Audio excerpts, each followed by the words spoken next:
Pretty much, 44 years, yeah. My wife and some relatives, they've all passed away. Bartels. Oh yeah, George. Yeah, yeah. He used to know George quite well. I lived on the same block as George. He was my wife's cousin. Oh, okay. Grandma Bartel, obviously, her great-grandma. He was our radio TV repairman. Yeah, exactly. We used to come up there back in the day when they were all healthy. So there was George, and was there anybody else out there besides, like George Lim and I knew? Well, yeah, there was George. Grandma When he had his Bartel mom, right? she was in the old folks home, but she had been in the house forever and ever. Oh, okay. Yeah, I remember her now. Then there were some others. Johnny. I'm trying to remember now. Lived in town too, Sean? No, they lived on a farm outside of town. Okay. And then there was Don Bartel, of course. I don't know if you know Don. No. George for sure. Yeah. Anyway, they were so. Yeah. We were So out you there a don't- few times, but I mean, it's Many years ago. 25 years. And now where are you now? White City. Oh, White City, right? What's your lab? My wife teaches in McLean, and we lived in Regina. We were Regina. For him. It's a little warmer down there today. Park, late 1999. Oh, okay. Yeah, it looked cool Wednesday.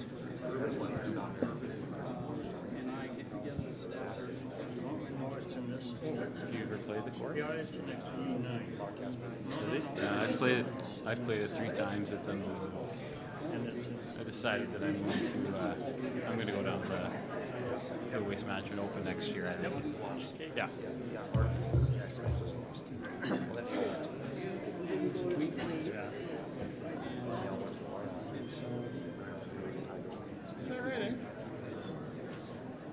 Yeah, there would have been a good crowd at the game last night with all the Canadians down there watching the golf.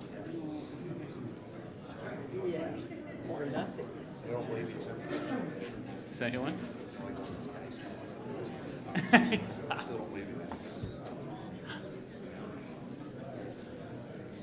Good for him though, to hold the cold like that.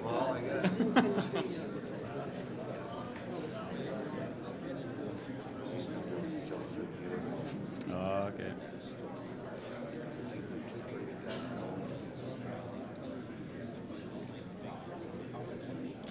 He's coaching in Swift a little bit with us. I could tell from reading. From what I hear, yeah, I think so, yeah.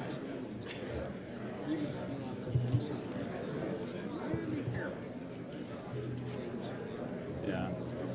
No, he isn't. Good resume though, like when you come with a long career like that, like it's pretty instant credibility, so.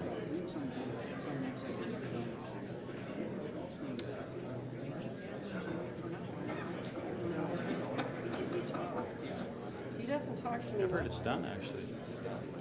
I don't know if he's given up. Oh really? See, I heard Heward was in a group trying to get him actually. On and on. Does he hit? The Blades just went for 9.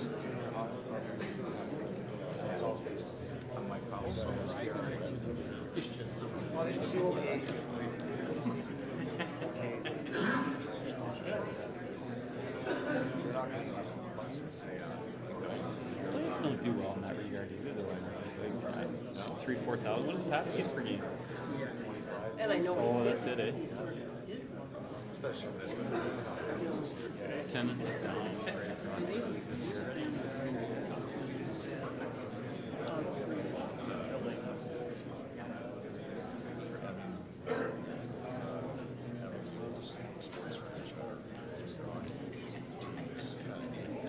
They're not the Yankees. They're not the Yankees at all. At the end of the day, you got to say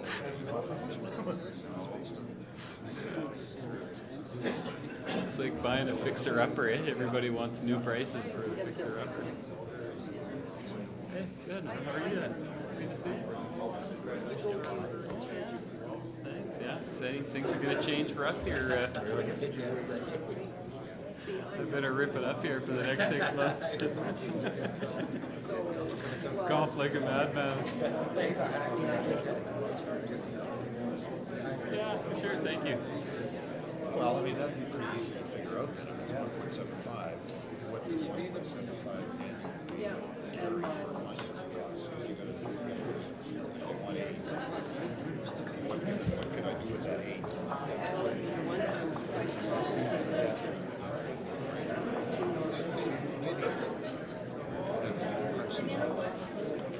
Interesting.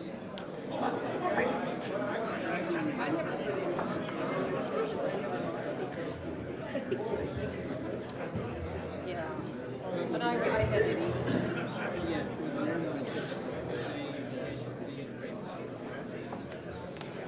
Yes. And I know that if anything I put into my supporters. Yes.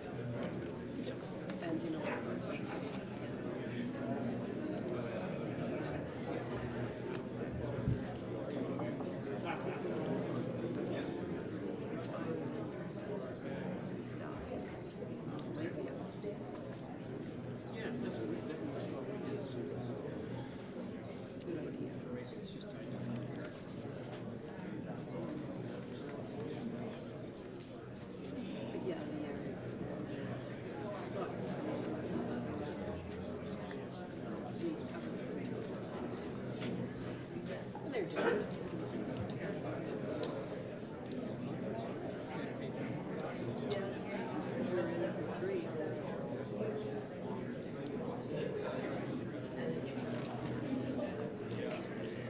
Well, ladies and gentlemen, I'd like to welcome you to this session on recreation. And I guess properly I should introduce myself. I'm Mayor Al Heron from the town of Eston and a SUMA board member. And we're responsible for helping host this session. Just a couple housekeeping items. We're supposed to remind all the delegates that if you look on page 37 of your book, it tells you where the emergency exits are.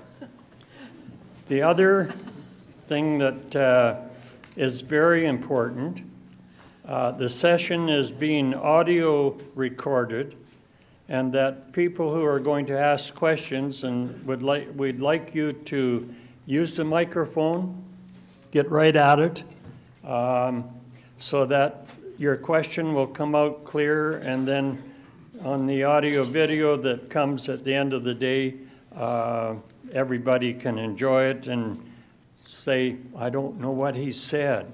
So please speak clearly for that. This session is sponsored by Saskatchewan Parks and Recreation Association. They're a long time association that has been promoting recreation in our province for many years. And so to them, we are thankful for your assistance and help here. It's now my job to introduce Mike Powell, who's the president of SPRA, who will introduce our speakers.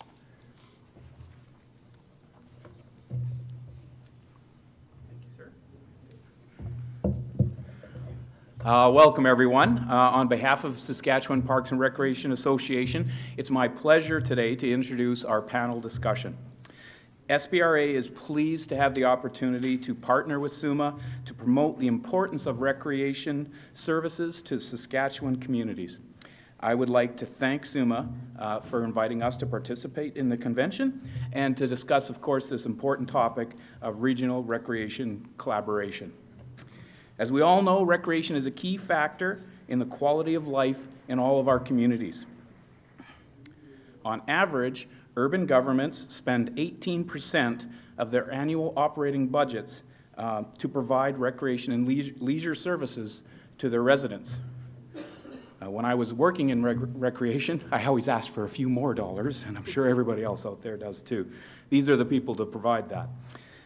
The panel today is going to focus on why some of our local governments are moving towards a collaborative approach and regional models in terms of service delivery. They'll share their insights on collaboration, ideas, lessons learned, and of course, recommendations. Today's session is going to be moderated by His Worship Jared Schaefer, Mayor of Swift Current. Born and raised in Swift Current, Jared is an investment advisor and vice president with National Bank Financial. Jared's also very passionate about serving his community. In 2009, he was elected as the youngest mayor in the history of Swift Current and has worked very hard to enhance the quality of life for the residents. He's also served with the 2010 Olympics in Vancouver, the Federation of Canadian Municipalities, the Saskatchewan Hockey Hall of Fame, and is vice chair of the Saskatchewan Cities Mayor Caucus. Jared was awarded a Queen's Diamond Jubilee Medal in 2013. Are you after re-election here? No. Jared balances his work and commitment to the community with his family, including his wife, Kelly, and two children, Casey and Carson. I'll now hand over the mic to Jared, and please enjoy the session. Thanks very much for that, and if I could start, actually, I want to express some thanks to the Saskatchewan Parks and Recreation Association for starting to take on this topic, because it's one that's very relevant in Swift Current, and I'll talk a little bit before I introduce our other presenters. We've tried the more combative approach to this rather than collaborative in the past, so I'm going to share a little bit about our experience, what we've done with recreation in the past, and certainly I'm here as an observer and looking forward to hearing what everyone has to say. I think what we'll do is go through all the presentations first and then end up with questions at the end, so we don't have a lot of duplication or we don't end up cutting any of the presenters short. But just to give a little history about why I was, I don't know if it's why I was asked or why I was sort of eager to take part in having a role in this particular session. About 4 years ago in Swift Current, we initiated a recreation policy with non-resident rates, meaning that if you signed up for minor hockey or any events and you didn't live within the city of Swift Current, we asked you to pay an extra fee to go towards the significant cost of recreation. Recreation maybe recovers about 50% of the overall cost of it in the city of Swift Current, so it's highly subsidized by our taxpayers. And there is a huge population that lives in essentially country residential or acreages and things like that that surround the community that don't have an impact. In our community, we've had a very contentious relationship with the rural municipality that surrounds us, and it's certainly been that way for longer than I've been there. It's been that way for 30 years, and even doing research, trying to propose collaboration or to come up with solutions, things like this have been talked about for the last 30 years in our community, and they didn't come to fruition, unfortunately. So the end result was we took the step, and I know it's been kicked about in lots of communities because it seems like every time I get together with the Saskatchewan City Mayor's Caucus, it's always something that's talked about. We implemented the non-resident fee, and it really created a tremendous amount of controversy in our city and in our area. Probably different ways we could have handled it, certainly, but I think what I'll do is just maybe briefly share kind of the three results that I think that we found from that. The first was that it offended people that felt that they were just as much a part of our community as we were living inside. If they lived a few minutes outside of the city of Swift Current, they were highly offended that we would consider them a non-resident. So I don't know if it was about language or what it was as much as anything. But that was the first thing, and the result with that obviously was a huge retaliation towards local business and things like that. It was very vocal, and people vocalized it highly with local business, and I think I would probably venture to say that our local business probably felt some impact because they were very vocal in their response to us. The other thing that it did is it really impacted people who it wasn't necessarily targeted to impact. You know, I know if you look at golf courses and stuff like that, there's a lot of times where you see non-resident fees. We weren't necessarily targeting tourists with this particular initiative. We were looking to get revenue from the people that use it every day, like residents of the city did, but it had an impact there.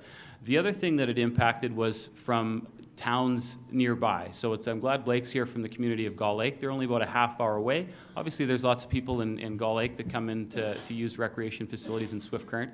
we're not worried about that because we know the community of Gull Lake has got their own issues to deal with as well from a regional prospect. So that was one of the other issues that we faced in it being obviously not a perfect model. So we ended up repealing those fees. I don't think they were in full for an entire. We implemented them in the spring, and they were gone by before the end of the winter. Because it was just so controversial. And we eliminated it with the hopes that there was so much discussion both within the city and within the region, and so many people. I guess the good part about it is it really brought to light the cost of recreation. And there was a lot of folks that lived in acreages around the community that learned about the cost of recreation and were very willing to participate. But as of now, about 4 years later, we're still waiting to be able to get some kind of model in place, so we look forward to that. So certainly that's not a model that was successful, so I'm looking forward to hearing from 3 that are. I'm happy if anybody wants to grab me over the next few days and talk a little bit about that experience, because I know it still gets brought up. Our director of, our general manager of community service gets asked about it all the time. I think if you can build a model of collaboration, it's certainly something that's going to work a lot more in the area. More than anything, though, I would stress is it takes willing partners on all sides to make something like that work, and we just haven't happened to achieve that just yet. So I'm very happy to introduce first, and I know I've heard a lot of great things about this particular presentation, Martin Shields, the Mayor of Brooks, Alberta, and Molly Douglas, the Reeve for the County of Newell. Martin Shields has been involved with municipal governance since 2004. He served as a councillor from 2004 to 2007, and from 2007 to present, he's been the Mayor of Brooks. He holds a Bachelor of Arts and Bachelor of Education and a Master of Arts degree. Mr. Shields has been living in Brooks with his family for 35 years and is very committed to the success and the quality of the community. Molly Douglas has finished her 3rd term as the County of Newell councillor and Reeve, and although she's married to a rancher, John, she is well, I don't know why it would say although. She's invigorated by rural life and does her best to avoid work involved by escaping to a variety of local government duties. She believes the Newell region of Alberta is the best place in the world to live due to the variety of people, landscapes, economic opportunities, and strong community spirit. So we're very much looking forward to hearing your guys' great perspective, so welcome. Thank you, Jared. Yeah, thank you.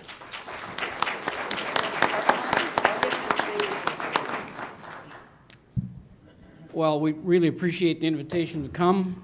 It's great to be in Saskatchewan. Again, both of us were at a conference in the fall, and of course I had to suggest something about my season tickets for the Calgary Stampeders, at which time there was a resounding boo and a few other negative things being suggested to me, but I said, no, it's no problem at all. Calgary's going to finish in first, which is a good thing, because Saskatchewan's then going to come to Calgary, and as a long-suffering Stampeders season ticket holder, more times than not, you come to Calgary and kick our butts. So I said, you're fine. And you know what happened. As they phoned me, you can renew your tickets again? Oh, I said, after the way you played in the fall? Yeah, I'm not sure. Anyways, it's great to be back here, and I am wearing green. Yes, I may be crazy, but I'm not stupid.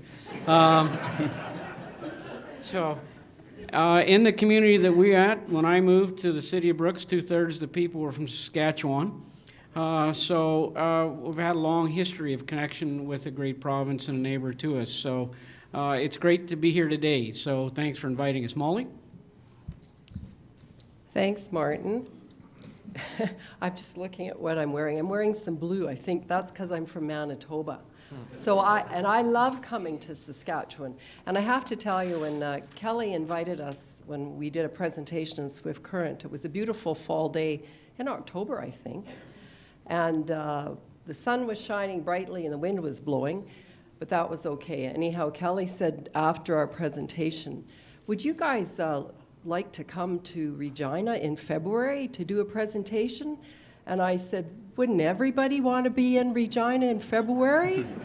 So here we are, and we are really thrilled to be here and have just in a few short hours experienced lots of good Saskatchewan hospitality. So thank you, Kelly, and thank you, Elle, for being here to help us out today as well. And so we have this presentation, which Martin and I are always worried that we won't even be able to run because we're sort of old compared to a lot of these IT people, but here we go. And just to follow up on what Jared said, everything that you get done in life is about people. And Martin and I come out of the education world. We work together in our areas in the teaching business. We were both high school, well, K-12 principals at the end of our careers. So we did know each other from the past. And I really do believe that has helped us get our councils working together. And so we have been able to do a lot of really neat things. But when Jared talks about the combative model, I love that name, because that has been so common in our area as well. We're not special. Trust me, we just got lucky, I think, here for a few years, and we often talk about how it could all go off the rails if the right people or the wrong people got into place. So here we go. I'm going to stand up. It's too hard. I'll just do a little bit of an explanation on this slide and then let Martin do some talking. Our county is huge compared to your municipalities here in Saskatchewan. There's 1.5 million acres, and Brooks is the big center city with about 14,000 people. The county itself, with all of our rural area plus the hamlets, is 6,700. We'll say there's the town of Bazzano with about 1,300, Dutchess with about 1,000, Rosemary with 350, and Tilly, since Martin and I put this together not even a year ago, 6 months ago, has actually dissolved into the County of Newell, and so we have another hamlet now. And I think that puts us up to about 9 hamlets maybe, I'm not even sure. So that's, we are lucky. We have the highway number 1 runs through Brooks and Bassano, and Highway 36, our north-south route, is a very important road that takes a lot of stuff up to Fort McMurray. That's the big and wide load. And we have, of course, railroad and all those other good things that make up our county. Agriculture, oil and gas, and tourism are our big things. So Martin, I'll let you, I'll hit this next slide and let you do some talking. Okay, Every thanks. now and then the woman lets the man talk, you know? Right. It's always great to work with an intelligent partner, and that's super. Your comments were fantastic. Molly was just leaning over to me when you were making those and saying, well, has that ever happened in the sense of the two-tiered fees? God, I lived through that, and it was 30 years ago, and in the school system as a principal, we had to identify the kids who were bused and rural in our schools, so when they went to swimming lessons, they paid a different fee. The war, the animosity that occurred during that time 30 years ago, and do people still remember it 30 years later? Absolutely. It still comes up. It was a brutal time, and some of those things went away, but still the memory existed and the hard feelings, because we are neighbors. We are all one community. And I think that's the challenge, is to understand that. And as Molly and I became involved, her from the municipality rural around us, myself from the urban, to get over the idea that we weren't neighbors, we weren't working together. Why aren't the kids are all our kids? They're all the same. They're all using the same facilities. We're in this region. How do we make it work together? And it took a long time before people would trust that we could say that. We had so many people that just absolutely thought we were nuts. You're traitors. The local newspaper still hasn't forgiven us for some of the things we've cooperated on, because they think we gave away the farm, which we didn't. So it was a long, hard process just to get to the table, and people around you would believe that this is something you could do, because it hadn't been done in many ways, but yet we were all friends and neighbors. Kids went to school together, played on the same hockey team, went to the same swimming lessons, but yet for the adults to act like the kids knew how to do it, It was tough to do, but we formed some relationships. We had a joint service committee that we'd had between ourselves and the county for years. And we sort of went to meetings and said nice things to each other and went home. But it got to the point where we needed to do something different. And so with the base of that committee, and you see partnerships on there that we've expanded to. We have an Eastern Irrigation District, which is basically the same as the County of Newell. Now, irrigation districts, they have elections, but they operate pretty privately. But they have become as a partner with us, the other people that we've been able to draw into this, the municipalities of Bazzano, Dutchess, and Rosemary, and Tilly used to be, they would refer to the city of Brooks as the big dog because they can make all the decisions because they got the population, or the County of Newell, they got the money so they can do whatever they want. So they didn't trust us at all. But over the years, we've drawn those into it, saying it's important that we all work together. And so we sit at a table at a number of different things with all of us at it.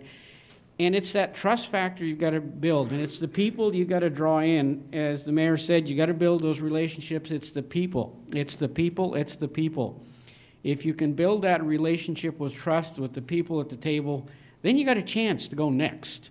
Molly, where's the next slide? You can go ahead. You want me to talk about Expo? Yeah. Brooks is the most ethnically diverse per population city in Canada. We have representatives, people, citizens from about 100 different countries plus living in our community. So one of the things that we were able to get some funding, and we did an expo, and we drew all sorts of people in to do all sorts of things in our community, which broke down a whole lot of barriers in our community for other things. That committee still exists today because we did an event. We do Taste of Nations, see the flags from all, and get people to get food, right? Food brings people to anything. We've broken down a lot of barriers, and so it didn't make any difference whether you lived in the county, lived in Dutchess, lived in Rosemary. Started breaking down those barriers with the adults, and food was a great way to do it. So that's one of the most successful things. One of the things we've done out of that is recognizing each other's communities. So every spring, a community will recognize another community within the County of Newell. And this year, Bazzano is recognizing Dutchess, for example. So they will hold a function in that community, they invite everybody for supper, and that community that's being recognized gets to talk about its community. And we have a couple hundred people show up for dinner and recognize that community. Now, that's been going on for 5 years. And you draw people from all over the area into that community. And that has been fantastic at breaking down barriers. People understand what's in each community. Tilly, I didn't realize they had a memorial fruit forest when we went to Tilly. Been to Tilly many times. They have a memorial fruit forest we found out about. So you find out other things about the people in your area. Been very successful. And we do something called tours. We do a couple of them a year. In June and in September, we load out a bus and we go to these different communities each time. And what's in that community? What are the businesses? What's the property like? What recreation facilities? So we get people on a bus and we drive them around twice a year to the other communities. And we fill that bus up and away we go. More food. Must be your turn. Okay. So I think recreation has been something that communities have shared for a long time. But when I became a councillor 9 years ago, there was always fights over how much the County of Newell would put in to support the urban communities within where a lot of the recreation facilities were. And so, as well as recreation today, our presentation mixes in quite a few other things that we share, but hopefully we will talk enough about recreation that you'll understand what we've been working on. So some of the things that we have been sharing as well as recreation are waste management services. We have a Newell area garbage dump, basically, where all the garbage from the County of Newell goes to. We have the Newell Recycling Association, which has recycling facilities in Brooks and Bazzano, but also has pickup areas in all of our little communities, including all of our hamlets. Where I live is way in the boonies in the north part of the County of Newell, and we have a mobile trailer that sits in our little hamlet of Gem that comes and goes when it's full, taking away recycling stuff. Yes, and our regional landfill is there, right at the junction of number 1 and Highway 36, and that's where all the garbage goes. That's our recycling association building in Brooks. Just an overhead picture of it, and so just some of the regional things that have been going on for a while. I'll talk about this because this is, although Martin and his community were very much involved, this has become our huge initiative. Probably the biggest regional thing it is the biggest regional thing that's ever been undertaken in our communities. How many years ago, Martin, did Brooks need a new water treatment plant? 10. And so, like your province, there isn't an endless supply of money, even though we live in awesome provinces. And our province was working on getting people to work together regionally. And of course, if you hold the bag of money, sometimes you do have more power. So we had the village of Tilly that I mentioned, that's become a hamlet, went on to a boil water order. And they had been on a boil water order for a couple of years. And the city of Brooks needed to upgrade their water treatment plant. And so together, the county and the city of Brooks worked together to get a grant from the province, and we did. And the concept was that there would be a regional water treatment plant built in Brooks, and we would have lines going out to our other communities as required when their water treatment plants needed to be upgraded. Tilly, the village of Tilly, could not afford to upgrade their treatment plant. So they were on this boil water order, and so there was a real need to get on with it. Those of us around the council table, when I became a councillor in 2004, there were 7 of 10 of us new. We have a huge council. 7 of 10 of us were new, and a lot of us who were new got really tired about hearing all the money that was going into our hamlets. We said, so like we are rural, what's going on for the real rural person? And so we said, okay, if we're going to run a big water pipe out to the village of Tilly to give them water, we need to have the capacity so that we can add our rural farmers onto that line when the time comes that we do a regional, truly rural regional water project. So that's what's happened. And so we now have, we have most of our communities are getting their water from this big water treatment plant in the city of Brooks. It hasn't come without difficulties because we have water leaks in a brand new line that we're fighting. It's going to probably end up in the courts over, that goes to Rosemary, that has to go on to Bazzano, and so they're waiting. But at the present time, we have water from the city of Brooks that flows out to the village of Dutchess, the hamlet of Tilly, Lake Newell Resort, Scandia, Rainier, Patricia, all hamlets. It's incredible. And now we have rural people with access to that water as well. One of our kids lives north of Dutchess, and he was in the first area of rural people that got water. So we have a drip system with tanks, cisterns at farms. The water drips in, and I mean, it's pretty exciting for people who not everybody can have wells. So a lot of water has been hauled within the county. So this was one of our first big regional projects. And without the province of Alberta's money, of course, and their support of it, it would never have happened. But we have put a lot of county money into this. We knew that our little towns and villages could not afford even the pipes to get to them.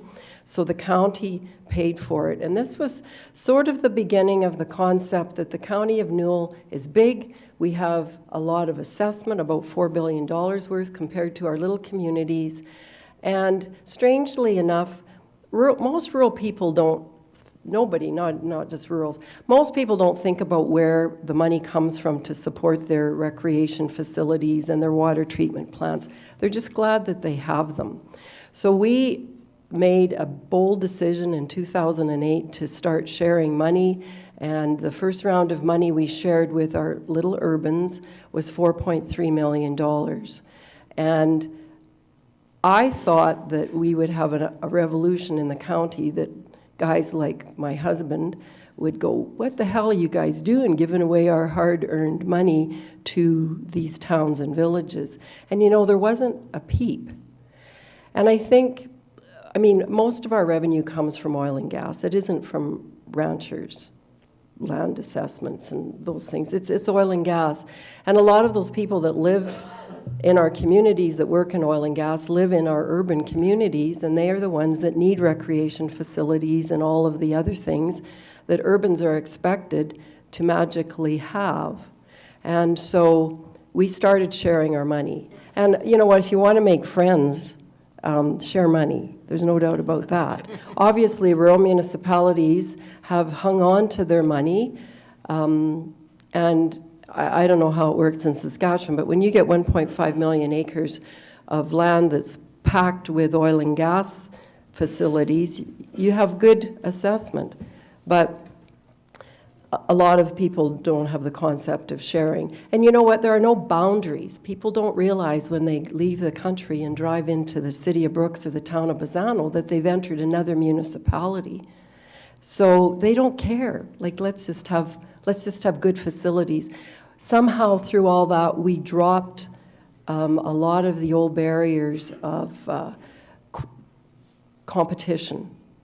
Competition sort of is gone now. It's about cooperation and collaboration. I lived in the town of Bazzano for 20 years. People still talked about the ball game that Brooks had beat them on and cheated and God knows what. And I think we finally got past that. Like, let's just get on with developing our whole community, and what's good for Bazzano is good for Rosemary, is good for Dutchess, is good for everybody. So anyhow, I better move it on. These are just pictures of the water business. Find some recreational. Yes.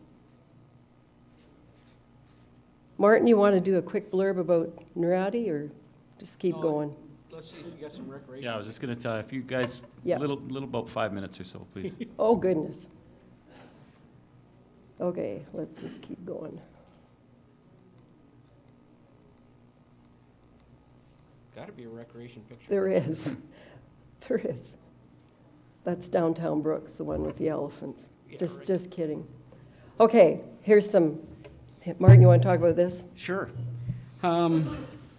We have 7 artificial ice surfaces in the County of Newell. Through our recreation, we now schedule and work to use all of those surfaces together to maximize. We're not that far apart, but our Centennial Regional Arena that we built, we are home to the Brooks Bandits, the Canadian champion Brooks Bandits last year. Got to throw that one in there. There were some suggestions that we could probably have beat some dub teams last year. Medicine Tigers didn't want to come to our town. So that's a new facility. It's a cooperative. It's not in Brooks. It's in the County of Newell, but on the edge of town. Land donated by the Eastern Irrigation District, money donated by the county, the city of Brooks, number of partners, and rated the best Tier 2 junior hockey arena in Canada at the moment. But it didn't happen without a lot of partnership. The Bazzano swimming pool. In this day and age, swimming pools, they tend to be indoors, but Bazzano said, let's build an outdoor one, and they built a beautiful one that the county has helped with, and we promote it from the city of Brooks. It's an outdoor experience, great summer pool, and we promote that. I'm going to talk about, just when you talk about that, an example of cooperation. The village of Dutchess had an old hockey arena they converted to a indoor soccer. Indoor soccer is now big in our region, huge, especially with the different demographic of population. It burned down a year ago. We were in stages of planning a field house in Brooks, which would have included indoor soccer. With that having burned down, we delayed the building of this so that there was a place to play in the old arena. but the Village of Dutchess has never been involved to a huge level in a recreation complex. But they were determined to rebuild. Now, a lot of people in our area say, well, you should be building at Brooks. Most people come to Brooks. A lot of players are in Brooks. But the Village of Dutchess has been determined to rebuild. We've delayed our field house project. We have just kept the old place alive. People are saying, well, it's nuts to have a field house in Brooks, one indoor and one in Dutchess. We're 10 minutes apart. So we have taken the position that if Dutchess can get that thing built, if they can build and take control of their indoor soccer facility and run it, great. We don't need to have two in Brooks. If there's one in Brooks and one in Dutchess, we're better for it. So we've taken a lot of heat for that, saying, well, it doesn't make any sense. Yeah, it does make sense. It's regional development. Why shouldn't the town of 1,000 people that had indoor soccer, if they can figure out how to get a new building built and run it, great for them, good. It helps us all. So that's the type of thing that you got to think about when you're talking about regional development, that if just because you happen to be the biggest urban center, does it mean that all recreation facilities need to be in it? How do you work with all the communities? A thing that came out of it, and it's not quite recreation, but because we've been meeting together with lots of things, we've got the mayors, all those communities, in our economic development committee, on our expo committee, talked about, Dutchess says, we're going to a different kind of garbage, came up in conversation. We're going to do rollouts, get a new truck. Now they're doing the garbage for Rosemary. Now they're doing the garbage in Bazzano with one truck. They're cooperating. They're coming to the same meetings. 5 years ago, they wouldn't have been in the same room. 10 years ago, they would have never talked to each other. So there's all sorts of things that happen, not just recreation, but because the guys are all in the same room, which really has built those relationships. So recreation, there's all sorts of conversations that come up, which really makes a difference. Oh, that's our new quad ball diamond that the county's got money into. When you talk about sharing money, I mean, there's still people today when I'm in Alberta, now there's some other good agreements around, but the county took the leadership and said, because they were working on a deal with us, the city of Brooks. They didn't just say we're going to share money with the city of Brooks. They said if we're going to share money, we're going to share it with all the municipalities. And when it came to the meeting, we knew that what the agreement was, but the other municipalities didn't have a clue. They showed up at the meeting, and the municipalities are sitting there, and the county says, yeah, we've worked out this agreement, and you're going to get some money, and you're not even asking for it. So it was great. Yeah, as Molly says, you bring money to the table, make friends. No, you build relationships, and that was fantastic. Just about time if I could ask you guys Okay, we'll just flip through the rest of these. Okay. These are just some of the things that, again, are trying to find the recreation stuff for you, Jared. Yeah. This is a golf course the Village of Dutchess looks after. It's on county land. Village of Rosemary built a little park with some of the regional enhancement money. That's what we called the county money that we gave away. We didn't tell them how to spend it, but we said we'd sure like it spent on things that are good for our residents as well as yours. This is Tilly, that's now the hamlet. They worked on ball diamonds. All of these communities had things. This is one of our hamlets with some of the stuff they have. This is a joint project, a water park within the city of Brooks that we've been involved in. Silver Sage, that should be Community Corral, is a big recreation area for the cowboys and cowgirls sorts of people. Anyhow, I think that's it. Yep.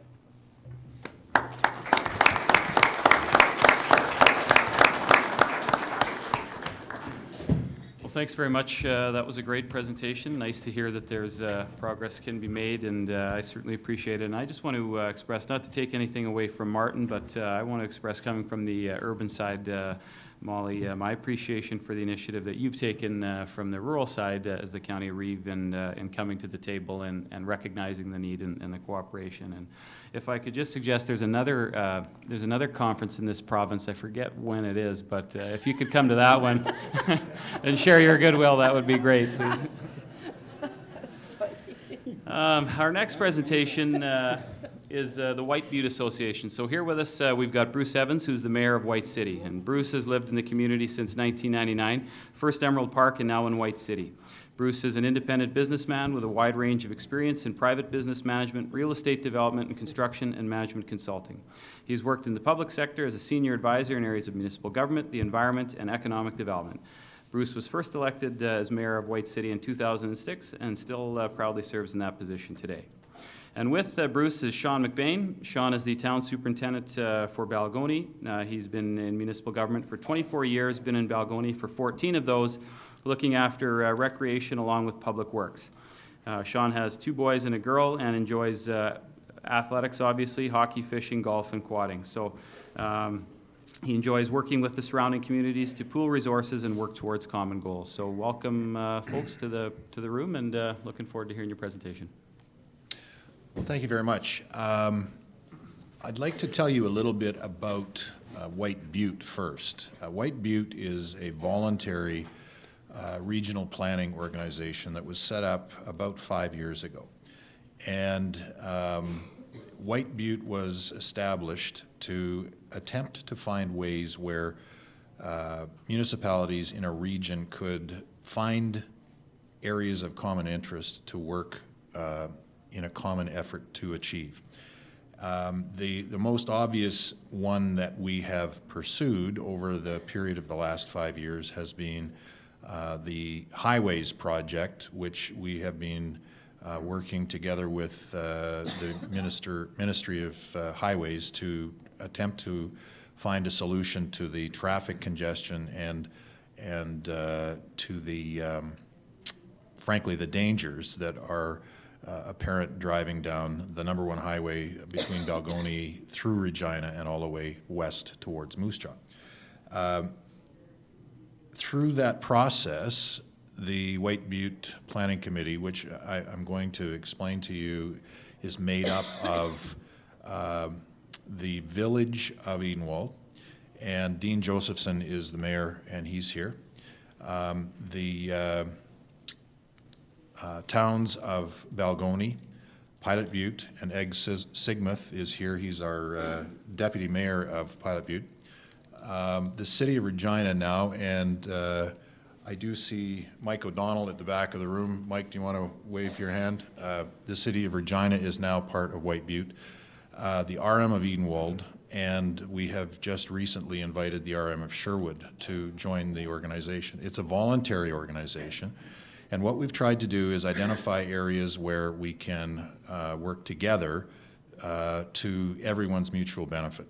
Obviously, the Highways project, which I've just mentioned, has been the flagship, and we're very hopeful that there will be an announcement in the very near future about a project that will help solve the transportation issues and the safety issues that we have in the region. We've also worked on a joint fire commission, and most recently, and probably one of the more exciting areas, is the idea of joint recreation. We have discussed as a group the idea of identifying projects where the construction of a new facility could be to the benefit of everyone in the region as opposed to just one specific community. And as everyone else has indicated, there is always a bit of competition and animosity, but we have actually found that the folks who live in the region have figured a way around some of that. We have baseball teams and hockey teams that are regional in nature, not just one town versus another. And as a result of that, the Prairie Storm, baseball is Broncos. The Broncos. Actually, they just changed their name to the White Butte. Right, yeah, actually, they've just adopted the new White Butte. White Butte, for those of you who don't know, is it's a regional park just north of White City in the RM, and it is used for cross-country skiing in the wintertime, and it's nature trails in the summer. It's central to basically all of the communities, and that's the reason why we chose the name White Butte. it doesn't favor any community or the RM, and it's kind of neutral territory. So we have started actually with one of the projects that we think may get some legs, and that is a regional walking trails system. As I'm sure many of you know, the Trans-Canada Trail is being designated and constructed across Canada, and it does run through, in part, through our region, and we have been looking at the idea of creating a trail system that can tie all of our communities together through the RMs and into the city of Regina, where it would in turn connect to the Devonian pathway system and then out of the city. So we would, if we're able to pull this off, have a regional trails system which is part of the Trans-Canada Trail. It's not a big shiny $50 million building, but it's something that we think will be of benefit to everybody in the region.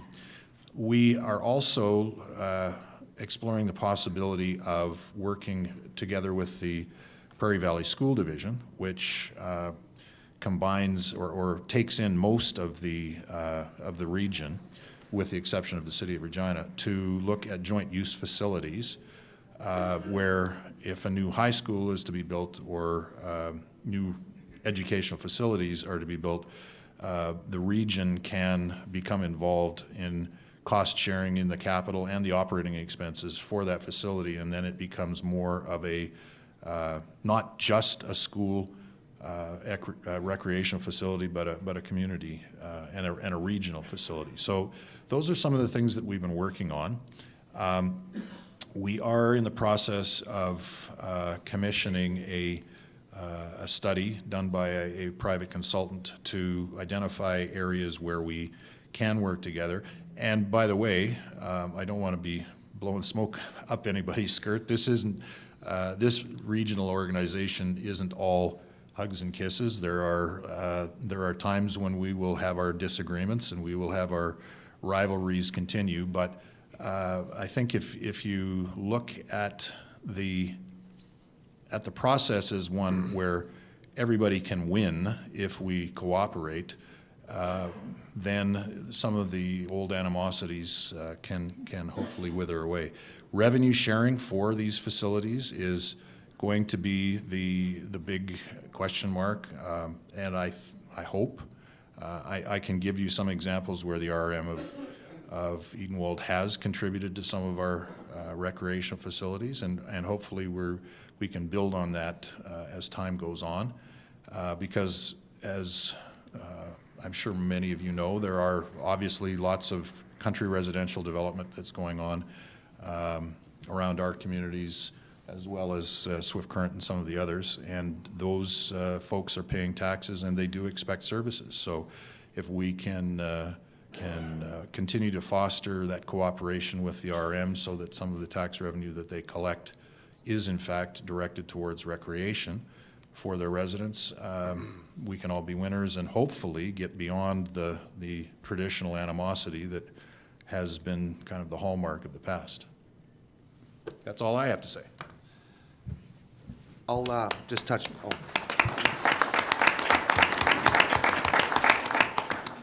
And thanks, Bruce. You've covered pretty much most of it. I think what we've tried to gain here is it's basically become like a buying group for us. Like we're able to get better deals on garbage collection, purchasing of pipe, just any bulk things. If we can all get together, we can buy a large sum and get better pricing on most of this stuff for our communities. We've recently just did a joint venture, Balgonie and the town of Pilot Butte, in regards to a water line and treatment plant. So that will be up and running for our two communities here in the next month or so. Also, with all the recreation, we try to set all our fees and rates the same so that somebody's not paying a higher rate in one community than the other. So ice rates hall rates, ball diamond rates, and so on. We try to keep them the same across the board, so, you know, somebody's not getting a, you know, a better deal in one community or paying more in one community. We try to keep it the same, so. But other than that, that's, you know, Bruce covers most of this here, so that's all I'm gonna have to say for myself.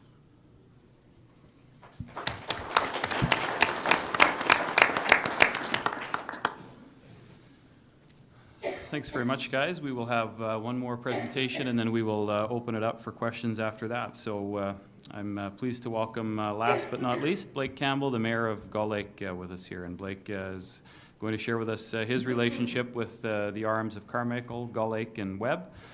Blake is currently serving his second term as mayor and is known for his accessibility, enthusiasm, and commitment to Gull Lake and its residents. First elected in 2008, Blake served on town council and was then elected mayor in 2010. He served on the board of Rolling Hills Health District and is currently a board member with the Southwest Public Safety Region and Cypress Hills Destination Area. Blake is employed by the Gull Lake and District Road Ambulance Corporation as CEO and has been an EMT since 1987. So if we could welcome Blake. Thank you very much. I'm here today to talk a little bit about how regional collaboration works in our area. We've been very fortunate to have some good ties with the rural municipalities in our area and villages that are nearby Gull Lake. To give you a little bit of history about the recreational board that we have, it was established in 1977, goes quite a ways back. At that time, members were the town of Gull Lake, the RMs of Carmichael, Gull Lake, and Webb. And later in 1985, the villages of Tompkins and Webb came on board. The board itself was established for the purpose of to control and supervise and manage recreational and cultural needs of the area, and also to recommend improvements or alterations to any of our sites, facilities, or equipment. To start off with, back then, what the board did is they established a per capita levy, which at that time was $5, and that was the method that they used to generate the revenue to be able to put back into our cultural and recreational needs. Later in 2000, they established another agreement through the Recreation Board where we established funding for a full-time recreational director. That agreement basically works, the town pays 49% of that salary. The three RMs pay the other 49%. They split that equally. And one of the two villages, the larger one, pays about 2%.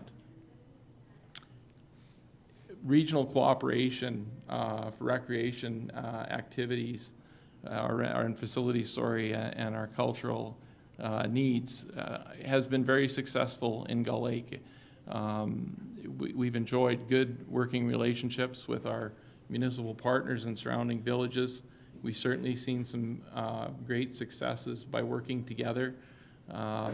In 2007, I think one of the biggest successes that we had was the working through the rec board, the town of Gull Lake and the three RMs came to an agreement where we fund off the pool loss that we suffer every year from our swimming pool. Of course, anybody who has a swimming pool knows that that's pretty much a money drain. But what we were able to do is negotiate with our rural municipal partners. They fund off 50% of the shortfall, split that three ways. We fund off 50%. What that actually did for us was to help us to be able to put more money back into other of our recreational facilities and cultural needs of the community, because prior to that, most of the $5 per capita levy was actually going back into just funding off the loss of the pool. So a lot of our other facilities and cultural needs in the community were probably being somewhat neglected and overlooked from the fact that most of the money was going to the pool. So that was a huge success for us. The other thing, of course, is annually we have rec board grants that go out. So individuals, organizations, and groups apply to the recreation board for grants, and that relate, of course, to sport, culture, and recreation. Last year, we handed out just over $40,000 worth of grants, and that's been a huge benefit to us. The key to our success and what's really worked well for us is the intermunicipal cooperation. Today, because of that cooperation, we have a full-time recreation director. We have a pool of funds besides our Sask Lottery funds that through our levy, which is now $7 per capita, that is going back into other facilities that we have and recreational and cultural programs. It has made a big impact on us, as well as help fund off our pool shortfall. I think that the model that we've used can be used by pretty well any place. The key is, of course, you need to have intermunicipal cooperation to make it work, but it's pretty black and white when it comes to establishing the levy on the per capita levy, and gives you the money to put back into some of your cultural recreational activities. And of course, the separate funding for the rec director. And if you don't have a pool, well, then you'll have even more money. But it has worked well for us, and regional cooperation for us has not only worked there, but emergency services and other areas we've been able to work with our municipalities, rural and villages very well. Not to say that we don't have our challenges from time to time, we do, just like anybody else, but it has worked very well. And of course, the folks on your board make a big difference as well. And we also employ, our rec board employs a number of they employ a number of fundraisers that take place throughout the year. And the cooperation goes beyond just local government into the communities themselves. Anytime the rec board has a fundraiser, it's well attended by everybody in the area and the region, and we all try to support each other as best we possibly can. So that's our experience and how we operate.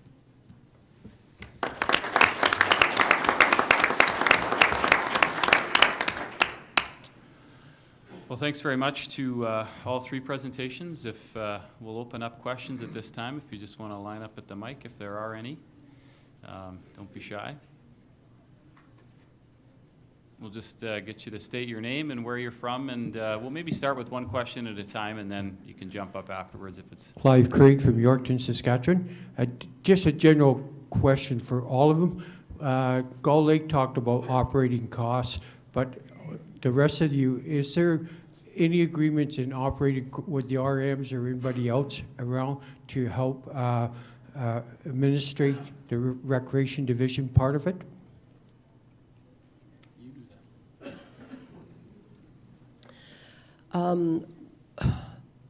We have recreation boards we have 10 divisions, and they all have recreation boards, and the county gives them money, just gives them money. We don't go into operating costs and stuff like that. It's up to them how they spend it. But I think in the last 10 years, let's say that we finally made it a fair amount of money. It used to be way too small. And so now there's much more money goes on an annual basis. It's part of the requisition for that area. And so that's how that is handled for things like the Bazzano swimming pool that, like Blake said, and always have deficits. How about White City or your group? White City is a little bit unique in that we have the unincorporated hamlet of Emerald Park right next door to us. And Emerald Park is about the same size. Well, actually, we're bigger now than Emerald Park, but they were for quite a long time about the same size. So we have a volunteer group, the Emerald Park White City Recreation Board. They are strictly volunteers, but we do, in the town, provide them with funding, and they do ask for grants. That's been the traditional method of securing any financing from the RM is from a grant.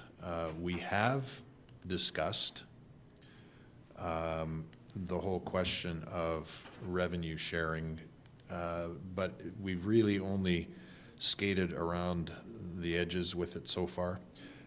It certainly is one of those areas that I think on a go-forward basis, all of the municipalities in White Butte need to take some responsibility and recognize that there are services that are needed and demanded by residents, no matter whether they live within the town or within the surrounding RM. And if we're collecting the taxes from those folks based on the assessed value of their property, then we ought to be dedicating some of those funds towards recreation, as we do towards fire and police and the other services that are provided. So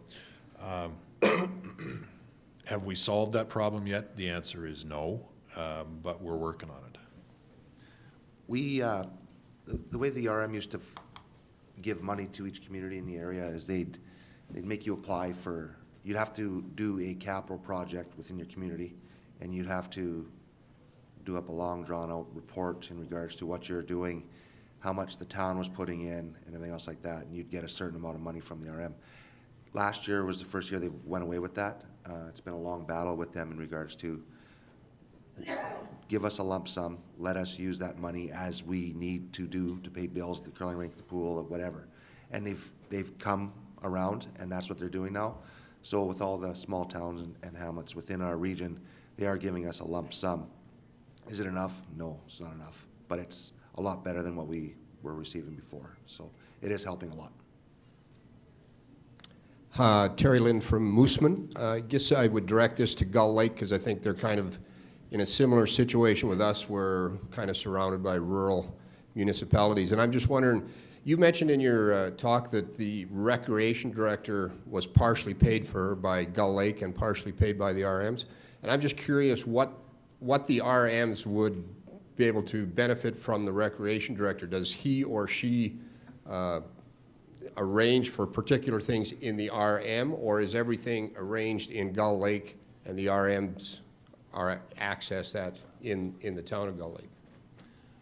Well, for the most part, probably a lot of the stuff is in the town just because that is where most of the stuff is.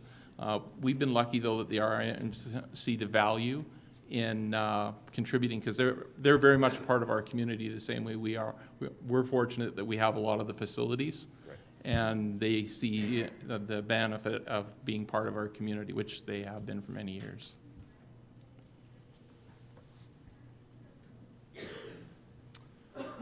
Further questions? If not, I'll maybe initiate one.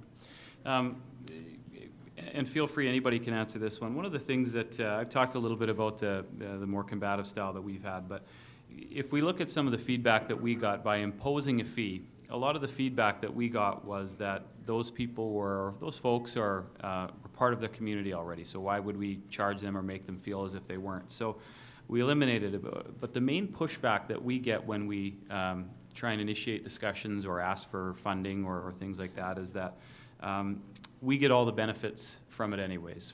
In terms of our minor hockey or any programming that we've got, by the increased people coming into Swift Current, that's our benefit, or the benefit of purchasing gas or groceries or shopping or eating out. Those are the benefits rather than actually paying for it. So I guess my question is how do you, I don't know if you can necessarily create that aha moment, or where does that come from to see that recreation is something, or partnerships in general, those folks are providing or receiving a benefit, and that beneficial relationship goes two ways rather than just one.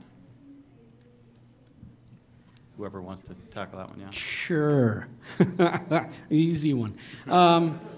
One of the things that did occur in our area previously that both Molly and I lived through was school regionalization.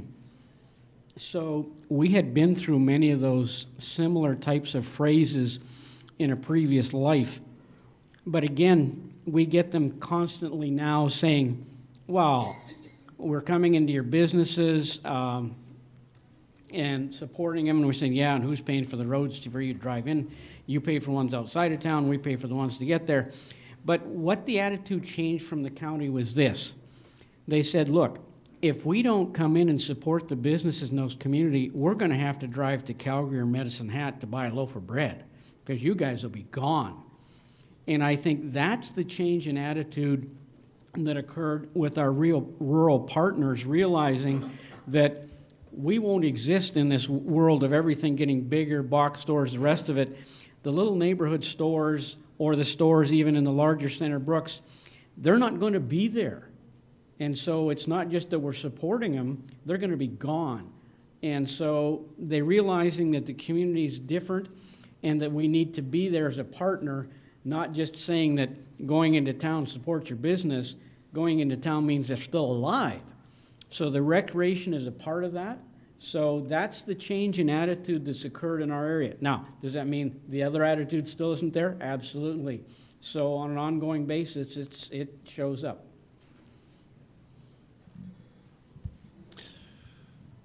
I think Mike has left the room, so I can say this now because are there any other City of Regina people here? Mike, are you here? No, I don't think he is. Okay. The same argument has been made about people who live in Emerald Park and White City because we're only 7 or 8 miles out of the City of Regina by some people in the City of Regina. That the bedroom communities that surround the city take advantage of the recreational facilities of the City of Regina and don't pay taxes into the City of Regina. And you know what? They've got a very good point. And that's one of the reasons why White Butte has taken the attitude that, look, we're a growing community. I'm almost putting on the RM's hat here. We're a growing community. We have a growing tax base. Our people are paying, based on the assessed value of their property, a tax that is generating enough revenue that we ought to be able to start providing some of these services ourselves. That's part of the reason that the White Butte organization is looking at a field house as an example. And we can actually take that the next step and say, and that's why we're working with the City of Regina, you know, what facilities, what recreational facilities can White Butte offer to Regina residents? And frankly, the walking path system that I was talking about is one of them. We have kicked around the idea of a spot where people who own snowmobiles can have a designated area for snowmobile use. You can't do that in the City of Regina, but you can do it in our neck of the woods. So if you start thinking about it in terms of not an us versus them, I look at our council as a group of people, much like a condominium association, who are collecting fees to deliver services. This isn't about territorial protection. So if we're collecting fees and then someone else is providing the service, maybe we ought to start looking at paying for it. So how do you get the RM to look at a situation and say, yeah, that makes sense? Are you sure you can't come back to the SARM convention? I think I might get tarred and feathered. I've been wondering why AMD&C doesn't want us to speak. I think that's why. There's pushback. There's a definite pushback from other rurals who really don't want to talk to us about it. I don't doubt that. Go ahead. Hello, I'm Greg Hoffert from the City of Estevan. I was interested in the first gentleman's question about formal agreements, but In the absence to the Newell Brooks Group, in the absence of formal agreements, what are you doing, or what steps are you taking to make sure what you've done is going to stand the test of time and subsequent council changes and different attitudes that might come in, or have you done any work towards that? We, to stand the test of time, to be honest, some of the enhancement money that we've provided, and in the first round what happened was the province of Alberta had municipal sustainability initiative money that they divvied out to all the municipalities in Alberta, and some of us felt at that time, who were concerned about our small towns and villages, that the rich were getting richer and the towns and villages were continuing to struggle. So it was at that point that we said, let's take some of our MSI money and just hand it over to our towns and villages. So we did that, and it was about $4 million. After that, in Alberta, there's a lot of villages and towns and cities. We're talking linear assessment. They want to share the linear assessment that our rurals get.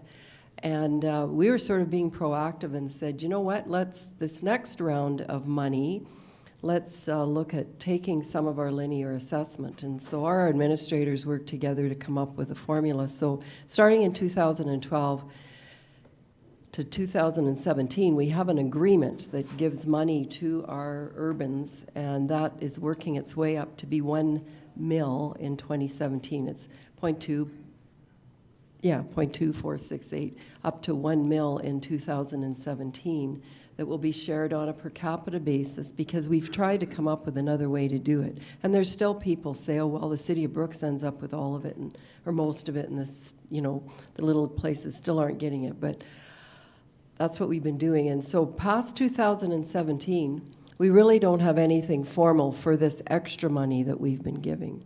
As far as recreation services, historically the county has, within their 10 divisions, let those councillors and their people work out what they need, and they, through requisition, get it. And that's for fire. Although we're changing our way of doing fire, we're going to just gather all the money the same way and give it back out.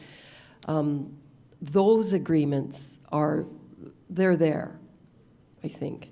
But this other thing could all change after 2017, because it's just been we might not have the money either. I mean, our oil and gas industry isn't big and growing like it once was.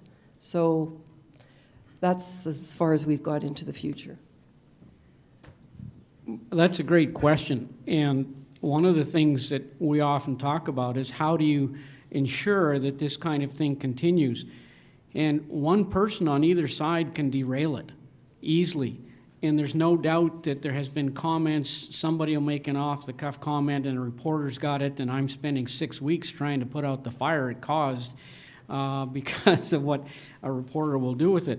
It is tenuous when that happens, but what we believe is if we keep working at the partnerships, maybe we can get this ingrained enough that that's what people believe is the way it should happen. Because we hear that from the public all the time. They always say, it's good to see that you guys work together doing the things we need in our communities. So the public gets it. The public, because all they want is the facilities, and they know that it's working and happening.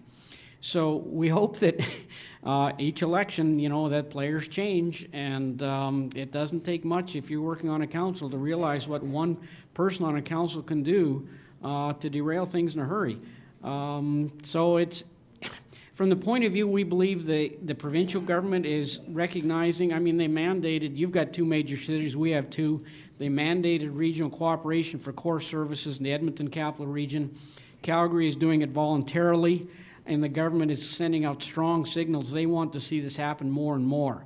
So, but as we know, we're municipalities, a stroke of a pen, we were put there by the government. We could also be gone by the government. They sort of tell us that every once in a while. I think I was in a meeting with the cabinet. I'm a director for AUMA, and we were arguing over something pretty hard about money, and we said, after they said that they could get rid of us and the problem, we said, well, we know why the federal government exists, we know why we exist, but we have a hard time figuring out why you guys exist, and that was the end of the meeting. But our provincial government is sending strong signals to us that regional cooperation is the future, and if you guys don't figure out how to do it, we'll do it for you. So that's also something in the background that may help us. Thanks. I think we got time for maybe one more quick one, and then we'll wrap it up. I just wanted, sorry, it's Mike Powell from SPRA. I just wanted to ask a follow-up to your question, Jared. The folks up front have been talking about economic issues, monetary type stuff in terms of the collaboration. What about capacity issues? And I know it was touched on a little bit, but in Swift Current or in Regina, just like in Swift Current likely, we're running into capacity issues in terms of swimming lessons and in terms of ice time, if you will.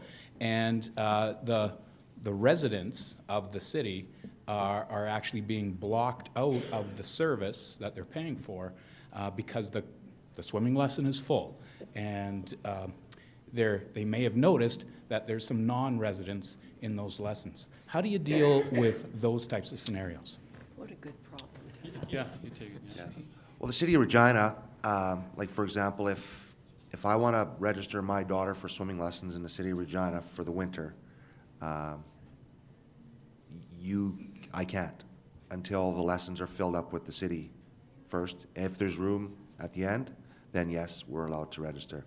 But it's offered to the city first.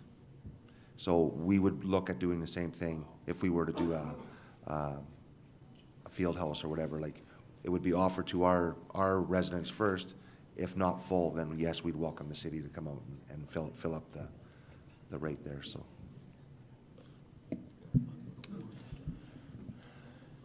You know what, we've been fortunate. We haven't, in terms of recreation, we haven't struggled with capacity. We have regarding water, and it was very controversial on that aspect in terms of our water treatment plant was nearing capacity, which would have potentially meant the end of rural water, and we eventually got to an agreement there. But I mean, I think the opportunity for us in our area, because we aren't so much at a capacity area in terms of you know, the rural participation does enhance our programming. There's no question about it.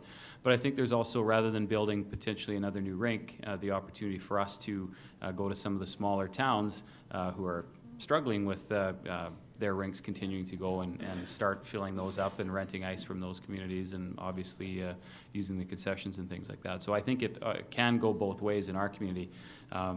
We're just a little bit different in terms of what we're looking for is some help with the cost from a pretty large population directly around us that are using the facilities in the exact same way that we are. They're just not paying for it with their taxes like we are. So. If I can just jump in there, that does become the sore point because, and I don't know what the situation is in Alberta, but the people that are living around you, if they're in country residential properties and they're assessed by the Saskatchewan Assessment Management Agency, and then they likely are paying taxes that are equivalent to people in Swift Current. The problem is that the portion of that taxes that they're paying that should be going to recreation isn't. Right. And that's the issue. And so if we can get to the stage where there is some transparency in terms of what councils collect and where they spend their money across the board, then if someone who's living in an $800,000 house on an acreage outside of Swift Current and paying $5,000 a year in taxes likely is paying a portion that should be going towards recreation, but it's not getting there. Great point. Well, I think it's about 20 after, so I guess we'll wrap things up from there. We'll be back here, I believe, at 2:45. So thanks very much for all the questions, the presentations. I guess we'll go to Al here maybe to wrap things up. Yeah.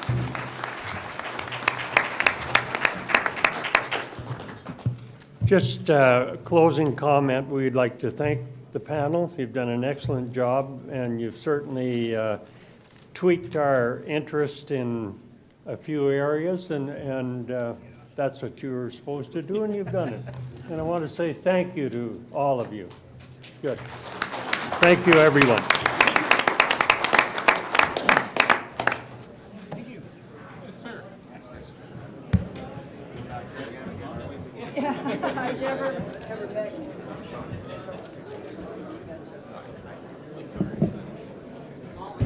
Yes. Thank you.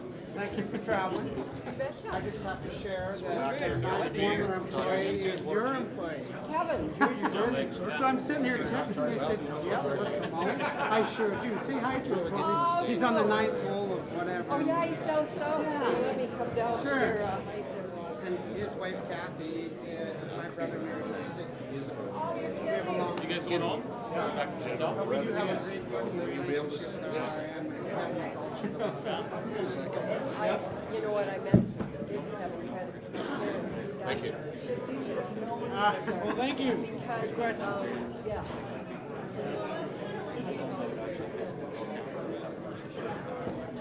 Yeah, so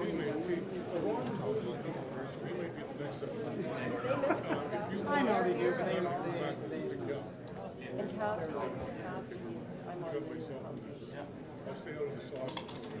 How you doing? I'm gonna have to ask I'll come right back. As soon as I get there, I'll bring you stuff up. Yes. Oh, is that right? All right.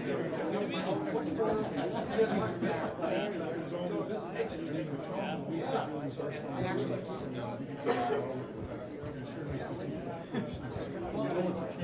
yeah. Yes, thank you. Thank you.